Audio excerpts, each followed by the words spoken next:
With our legal team, GMA legal analyst Dan Abrams and Nancy Grace in Phoenix covering the trial for her HLN show. And Nancy, let me begin with you. Is Jodi Arias going to get what she wants, the death penalty?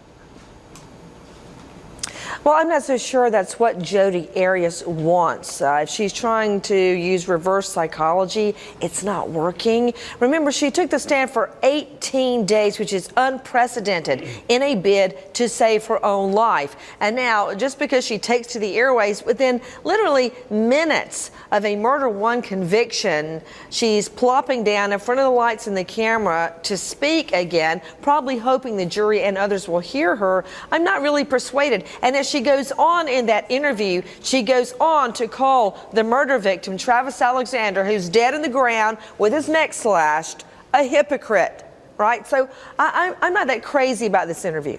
Look, I agree on this issue with Nancy. I think that she's trying to manipulate the jury.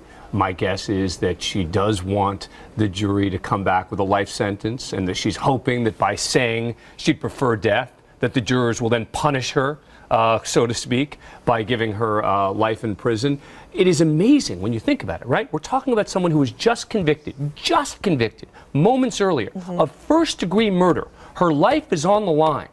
And what is the first thing she does? She sits down in front of a camera to tell the world, you know what, I didn't expect this, but I want death. There's no other way to interpret it other than her effort to talk to the jurors. And she lies so often that it's hard to trust anything that comes out of her mouth. And Nancy, she's so calm and so clinical. And Dan, don't you know her lawyers were doing a backflip? You know they did not want her to sit down in front of a camera, because remember, everything she's saying, the Constitution will protect her from overbearing state action, i.e. the police. But the Constitution does not protect you from blabbing to journalists. So all of this can come in at the next two phases of trial. Yeah, but I think that I don't know that would help the prosecution per se, because I don't think that they want to take the position to give Jodi what she wants. A hypocrite?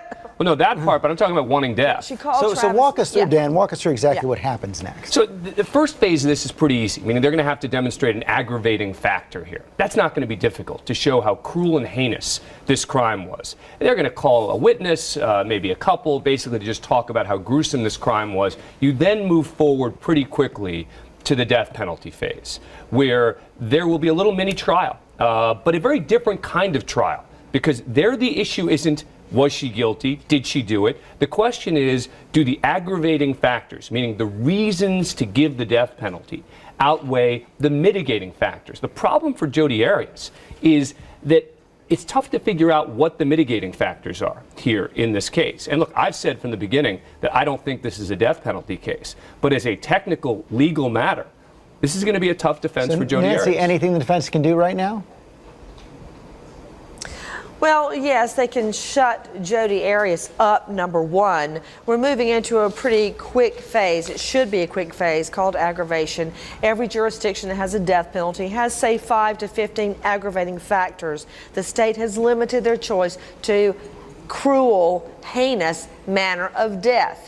So the state, I believe, intends to call medical examiner Dr. Kevin Horn to explain to the jury what this man went through prior to his death. The repeat stabbings, the slash across the neck, when he stood over his bathroom sink and looked into the mirror and saw himself dying. His effort to get away, but no, he didn't get away. She got him and slashed his throat and shot him so he would never be detected by others and let his body decompose in the shower. That's cruel. It's not guilty or not guilty or innocent. It's proven or unproven. Did you prove that circumstance? If the jury says yes, we move into sentencing phase. Okay. Nancy, Dan, thanks very much.